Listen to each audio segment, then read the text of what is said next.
Sana dursine garuu yaadachiisa tokko daawwattootaa fi hawaasa Oromiyaa keessa jiraniif dabarsuu barbaanna. Namooti Jawaarii fi maatii isaanii dubbisuu barbaadan ammaaf dadhabbii keessa waan jiraniif haalli nageenya keessanii amansiisaa miti waan ta'eef yeroo mijeessinee nu dubbiftuu fageenyarraayis Shaggar yookiin Finfinnee warri jirtan hin rakkatinaadha yeroo mijeessinee wal argina ka jedhu ergaa karaa maatii Jawaar Mohaammed nu dhaqqabedha. Sana quba qabaadhaa isiniin jechuu barbaanna. Maatii fi firoottan akkasumas hawaasi Oromoo hogganoota siyaasaa Oromoo hagi tokko manidhaati. Bo'uu isaaniitiin baga gammaddanii baga gammanne jechuu barbaanna. Asumaan carraa isinii kenna miira keessan akka ibsattaniif. Egaa dubbadhu ji'oota sadan darbanii egaa walirraa fuudhaa haasaa turtanii adda carraa naa kenna. Egaa guyyaa jalqabaa dhufeellee waan ta'eef egaa guyyaan har'aa guyyaa gammachuuti hunda kennaafuu keessumaayyuu maatiidhaaf immoo waggaa tokkoo fi ji'oottan torban darbaniif mana hidhaa Qaalitti deddeebi'aa turan maatii kana gaafachuudhaaf halkanii ganama ciree geessuu qabdaa, laaqana geessuu qabdaa, irbaatas geessuu qabda waan ta'eef maatii kanaaf immoo guyyaatti isaan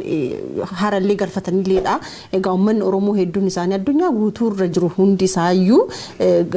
guutummaan guutuutti haala wal fakkaataa ta'een miira wal fakkaataa keessa jira. Gammachuun kun egaa nullee dachaadha uummanni nu caalaa gammaduu danda'a garuu nuuf immoo dachaadha gammachuun kun because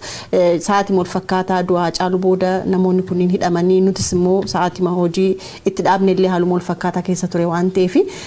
nuuf immoo miira addaati uummata Oromoo caalaatti jechuudha. Yaa koligalaatti akkuma caaltuun jettee uummata Oromoo guutuuf guyya gammachuuti. Gammachuun keenya immoo gamma guutuu miti guutuulle ta'uu baattu waggoottan 2019 irra jalqabne of course waggaa lamaa fi deemuu jirra. Uummata Oromoo gammachuu argeen jiraachuu hin dandeenya. Yeroo baay'ee namumtuu gabaasnaa namumtuu arginaa firuman nu bira du'aa firuman nu bira hidhamaa. Kanaafuu waggaa 2021 yeroo jajjabduu dabarsine jechuu dandeenya. Yeroo jajjabduu dabarsine keessumatti hooggantooti siyaasa Oromoo Baqqalee Garbaa faan namni gandhuuga qabsoo Oromoo keessatti Manumidhaa Dabarsa Abdayyanee Xaafaa faan Jawaar Mohaammed Hamza Booranaa gaazexeessaa Mallasa Dirribsaa dabalatee qondaaltoti adda bilisummaa Oromoo kanneen akka Daawud Ibsaa dabalatee under house arrest dhaabbiitti hidhamee jira. Khammalee hooggantooti gurguddoon cufti isaanii bakka hin beekamnetti jiranii uummati Oromoo aga TikTok irraa wanni gammachuu nam jechisiisa. Jawaar Mohaammed faan gaazexeessa Mallasa Dirribsaa faan hiikamuuni uummata Oromoo bira gammachuu umta jirtu taatullee gammachuun keen guutuu miti jechuudha. Ilmi Oromoo 10,000 keessa yookaan 30,000 yookaan 100 keessa tokkollee yoo nuyi kamiin gammannaa jiru maaliif gammannaa maatiin isaa uummati guddaan isaa fedhee waan daraaramaa jiru warraaf jedhee waan dhuma tureefi nu cufaaf gammachuun keen kun ammoo akka guutuu ta'u biyyittilleen akka nagaa argatu hooggantooti siyaasaa qofa ta'uu danda'an ilmi Oromoo kamiyyuu paartii siyaasaa bira keessa ta'ullee maqaa Oromummaatiin warri dhama akka gannuu dhiifan barbaannaa warra maatii Jawaar Mohaammed fa'aa warri hiikameef hin gammaddan jenna. Warra haalli I hope waan wal fakkaata dhageenyanii abdii qabna. Hayyee gabaabseenis miiruma koo ibsachuudhaaf maatiin uummanni Oromoo marti baga gammaddanii hedduu gammannee jirra. Gammachuun keenya daangaa hin qabu keessumaa wareegama artist Hacaaluu Hundeessaa hordofee gammachuun keenya nurraa godaanee ture akkuma sabaattis nus akka hojjettoota OMN'ttis akkuma waliigalaatti iyyuu jechuudhaaf nan danda'a. Hamma tokko egaa guutuu ta'uudhaa baatus hamma tokko miirri nu keessaa godaane sun yeroon itti deebite galgala idaati jechuudhaaf nan danda'a. Jawaar Mohaammed, Baqqalaa Garbaa, Dajanee Xaafaa, Hamzaa Booranaa, Boonaa Tibbilee, eegdonni Jawaar Mohaammed, waahilli keenya Mallasaa Dirribsaa, hiriyaan keenya, konkolaachisaan OMN Boggaalee Dirribsaa dabalatee namoonni galmee Jawaar Mohaammed jalatti himanni irratti baname waggaa tokkoo fi ji'a 6 oliif mana hidhaa Qaallittiitti dararama ulfaataa keessa turan. Egaa uummata Oromoo sababa kanaan qalbiidhaa cabeete kan ture kaleessa nuuf ba'anii jiru miirri gammachuu uummata Oromoo bira jiru addadha. Egaa gammachuu kana guutuu nuuf taasisuu nurratti haa qusatu. Marsaa sagalee akka hidhamanii baruma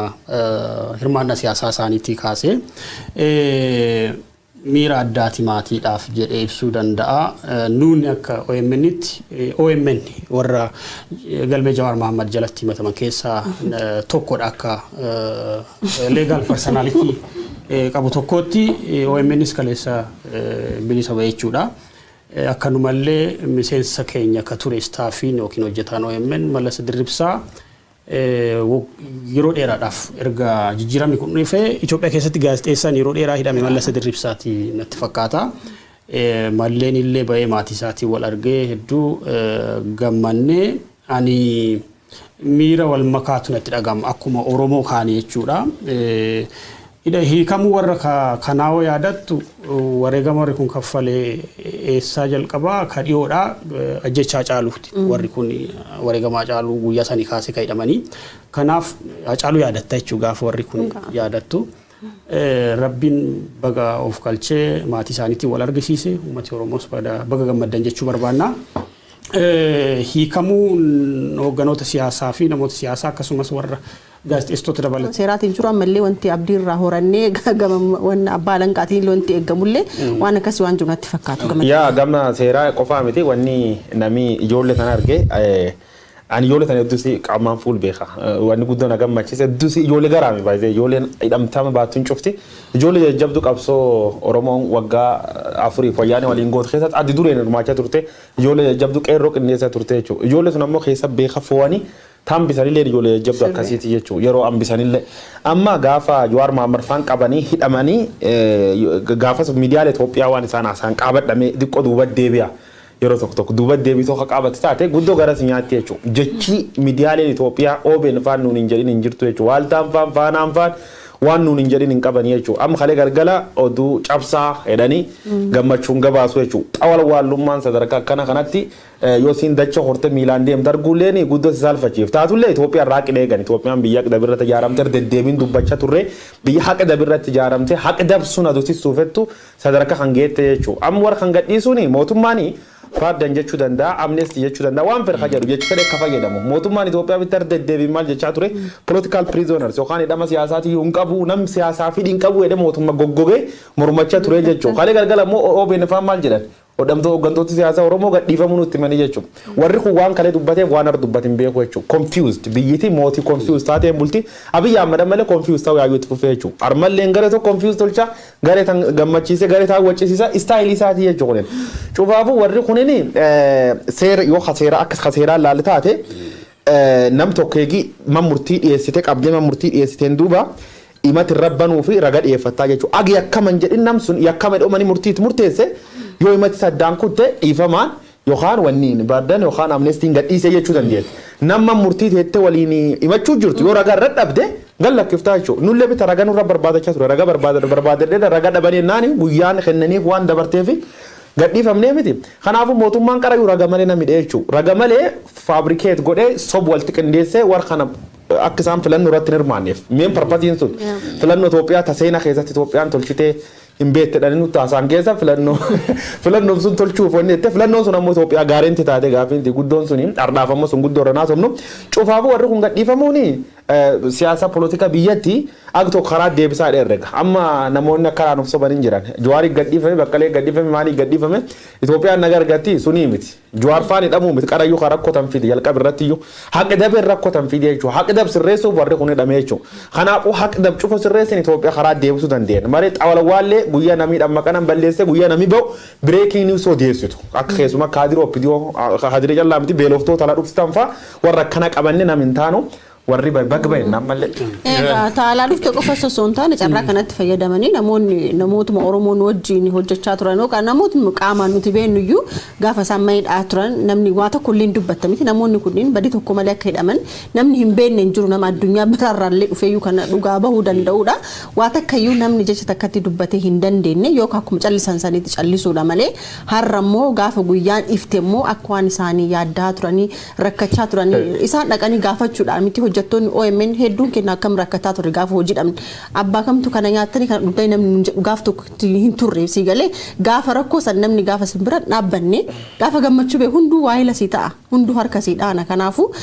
rakkoon kun uumamuun isaa kunillee furmaata argatuun isaallee namoota tokko illee akka gargar baafatu hawaasni kunniin uummata kanneen illee akka gingilchullee gingilcha namni akka adda baafannuufillee waan carraan uume natti fakkaatan gama kiyyaan. Dhimma Jawaar Mohaammed dabalatee namoota galmee Jawaar jalatti himatamanii jira turanii kana wal qabatee adeemsota seeraa hedduu kan nama dinqisiisan fa'aa jechuun nama kofalchiisan fa'aallee hedduu argaati kan turre ragaa maggaara jaajalaa yookaan golgaa duubaa fa'aa jedhamuun isootti deemaa ture hedduutu ture. Atatu waa hedduutu yaalame namoota kanneen yakkamtoota godhanii itti murteessuudhaaf garuu yakki isaan ittiin himataman qabatamaadhaan namoonni kunniin badiin isaan raawwatamu tokko wanna hin jirreef kan isaan hidhamaniif jalqabumarraa eegalee sababa ilaalcha siyaasaa isaanii sababa ejjennoo siyaasaa isaaniitiin wal qabatee waan ta'eef yakkoota duraan guyyaa jalqaba to'annoo jala oolchan irraa eegalee gama miidiyaalee meeshaa hololaa sirna sanaa ta'aniin irratti afarsaa turaniif ragaa tokko argachuu hin dandeenye. Egaa yeroo booda jaallatanii osoo hin taane dirqaman hiikuudhaaf dirqamaniiti kan isaanii jiranii. Kanaaf gaaffiin uummataa akkasumas dhiibbaan hawaasa addunyaallee shoora qaba jenneeti kan yaannu. Haala kamiin hiikaman namoonni kunniin kan jedhu irratti miidiyaalee wanti isaan gabaasan yani eessa akka isaan fidan iyyuu hin beeku. Garuu gama mootummaatiin wanti ibsame tokko ni jira. Ministeerri haqaa gama fuula feesbuukii isaatiin ibsinni galgala edaa kenne ni jira. Dhimmi namoota kanneen haalli isaanitti hiikaman gabaabumatti marii biyyoolessaa biyyattiitti karoorfamee jiru kana bu'a qabeessa taasisuuf hirmaachisaa taasisuudhaaf jecha bu'uura heera biyyattii labsii lakkoofsa 943 muraa 2008tiin himanni isaanii adda citee akka ba'uuf murtaa'ee jira jechuudhaan kan inni ibse ministeerri haqaa. Obbo Jawaar namoota galmee Jawaar jala jiran qofa miti galmee Iskindar jalallee namoota jiranis ni hammata akka ibsa kanaatti. Kana malees galmee Dr. Dabratsiyoon Gabra Mikaa'el faa jalatti namoota himatamanii umuriin isaanii akkasumas haalli fayyummaa isaanii mana hidhaa turuudhaaf hin ayyamne namoonni Abbooy Sibaat yookaan Sibaat Naggaafaa dabalatee akka hiikaman murtaa'u ibsa kanarraas darbee waan miidiyaaleen mootummaa kaleessa ibsaa turan irraas argineeti kan jiru. Egaa Jawaar Mohammad faa himanni isaanii adda citeeti kan inni yookaan irraa ka'eeti kan isaanii hidhaadhaa ba'an malee ifama gaafatanii yookaan mirataawwan of kaltiin godhamee wanna akkasii kana miti manni kana hubachuu qaba. Hundaafuu manni Oromoo baga gammaddanii gammachuu keessan isinirratti haa qusatu nurratti haa qusatu jennarra deebine. Adeemsa seeraa ilaalchisee maaliif amnestii yookiin pardon dhiifama yookiin of kaltii ta'uu hin dandeenye ka jedhu of kaltii yookiin amnestii ka jedhan adeemsi himannaa isaanii karaarra odoo jiru yookiin immoo itti murtaa'uuf odoo jiru yookiin immoo itti murtaa'ee booda namoota mana hidhaa jiran mootummaan gidduudhaan of kaltii godhee fi yoo gallakkisee jechuudha. Dhiifama jechuun immoo namoota itti murtaa'ee jiru bara isaanii guutuu bara irratti murtaa'e yookiin immoo bara sana keessaa haga ta'e dhiifama godhee fi gallakkisuu jechuudha. Galmeen Jawaar faan irratti himataman ilaalchisee adeemsa seeraa haga yoona abbootiin seeraa fi abukaatowwan jedhanii akka hubadhetti karaan warri kun mootummaan itti gadhiise haga yoona lamaanuu hin ibsu. Tokkoffaa qajeelfamni yookiin murtoo kana ilaalchisee hidhamtoota siyaasaas ta'e abukaatowwan isaanii kan gahe hin jiru. Haga yoona mana sirreessaa tarii xalayaan ga'uu danda'a ka jedhu. Wanni taa'imaanni kaleessa waaree booda abbaa alangaa keessaa qondaalli olaanaa mootummaa obbo Fiqaaduu Tsaggaayee jedhaman mana hidhaa Qaallitti deemuudhaan hidhamtoota kanneen waamanii akka baatan mootummaa murteessee jira. Kana booda baa gara maatii keessanii jedhee itti dubbachuu isaa yaadattanii kaleessa karaa miidiyaa hawaasaa wanni tirend gochaa tures kanumadha. Atakaaroon turellee yaadattu akkasumatti baa deema ka jedhullee waan akkasii dhaga'aa turre. Walumaa galatti mootummaan ka jedhu ayyaana waggaa Kirismasii yookiin ayyaana qilleensa eeffachuudhaan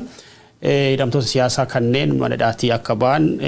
adeemsi seeraa isaanis addaan citee akka ba'an kan murteessineef marii fi araara biyyaalessaa itti jirruuf haala mijeessuu fi hirmaachisaa gochuudhaaf ka jedhudha. Ibsi abbaa alangaa kana keessattis wanni kun ka'ee jira. Itoophiyaan warra kana hidhuu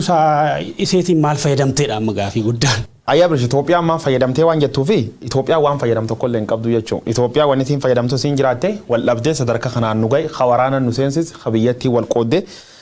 waraan waggaa tokkoliif sadarkaa kan ittiin dhaqqabneen fayyadamti jechuu dandeenya jechuudha. Kaan ammoo ilmaan namaa kumaatamaan mana hidhaatti gurtee kaan baaftee jeeftee sadarkaa wal dhabbii sadarkaa jibbiinsa hama sadarkaa hammaan tan kee jirru nu geetti malee warra kan hidhuurra wanni fayyadamti hin jirtu jechuudha. Haani yeroo tokko abbaan alangaa jedhaniin kun waajjira abbaan alangaa kunini ujiin isa guddaan sila uummataaf abbaan alangaa jechuun inni fighting for the people uumataaf lola beetta fakkeenyaaf shoror keessa dhinam tokko himatu uumat miidhuu fi yoonni sila bombi dhukaas namni suniin uumata ganana rajjeesu dandee uumata bakka beetti hin dubbataa jechuudha. Itoophiyaa kee waan akkana hin jirtu waan akka ragaatti hin dubbadda keessa abbootiin allanga Itoophiyaa mootummaa bakka buutee loobeesi gootii jechuudha. Ebel irra raga nuu bahi nayyuu waan narra qabaa ture ammaan tan Jawaarfaan dhugirraa sa'uu dandeetti waan akkana sii goona raga ebel irra nuu bahi maggaarra yuduub dhaabattaa maan sii kenninaa edanii qumaari akkana wartabatu jechuudha. Warrumtuun tammoo gad bahee warri aangoon qabu humni hin qabu jechuun ajaj gubbarra dhufam Abiyyi Ahmad irrii bahee warra kan gallakkisaa bakka akkasidhaa barreessaa jedhaniini barreessit malee wanni isin harka qabdu waan tokko illee hin jirtu jechuudha. Sila abbaan allangaa independent inni uumataaf bakka bu'ee faayi tolcha warra yoo ragarra qabaat yoo dhugumaa warri kun shororke Jawaar Mohammad Faan himata gamitti rabbanam OMN bitta inciting conflict namoota waliin hadhee waliin balleessa Jawaar Faan reeffa caaluu dhowwatanii kun bitta yakka gurdaa gangammoo lafa kaanii warri qulqulluu kanaafuu ammaanachi national reconciliation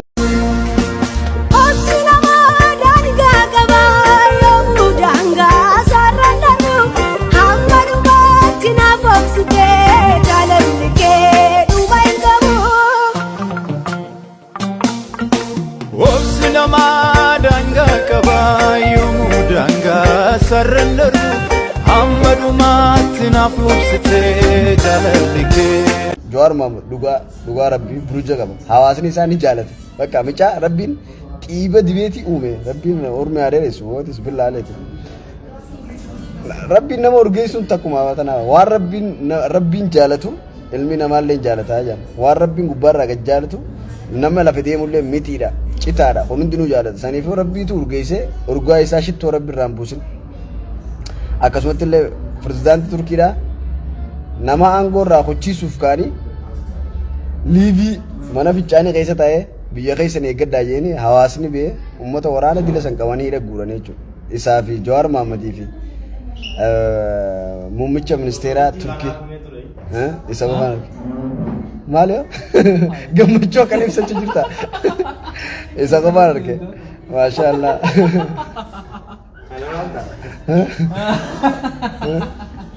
gammachuu kan ibsachuu jirta sariifuu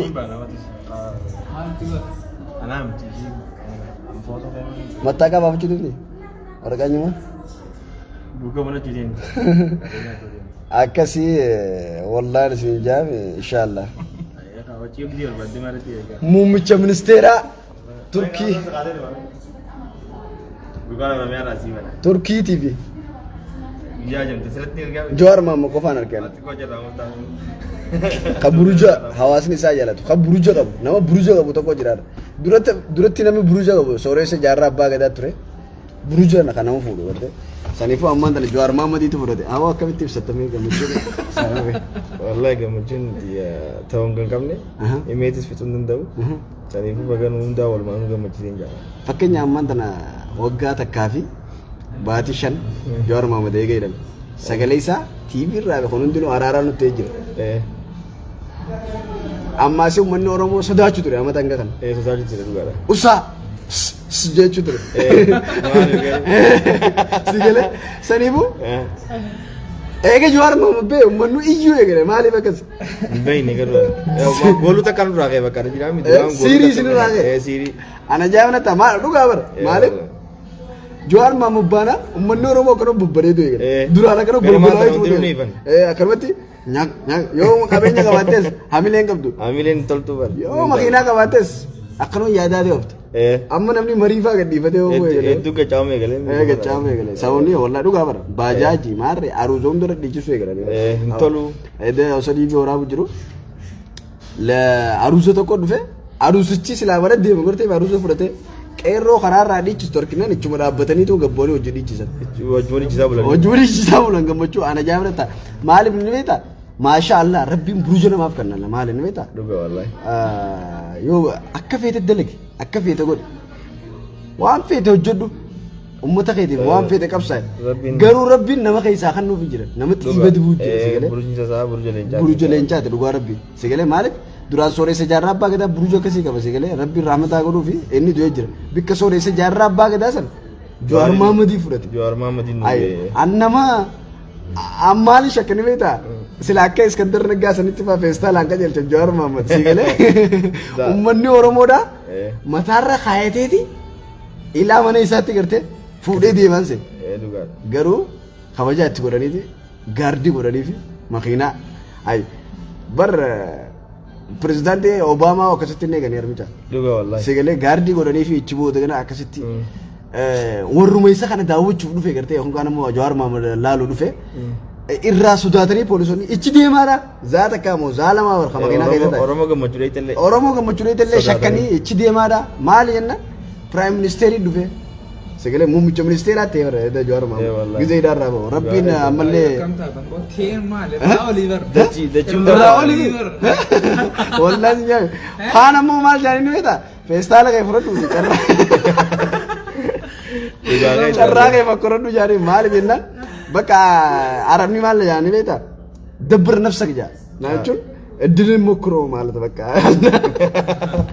ረቢ ነከስ ነመን ጎዚ ሲገለ ጨራቀ የሞከረዱ በቃ ሲገለ ማለት ፌስታል ሂሳብ ረተ አንገ አወነ ጃነት ማለት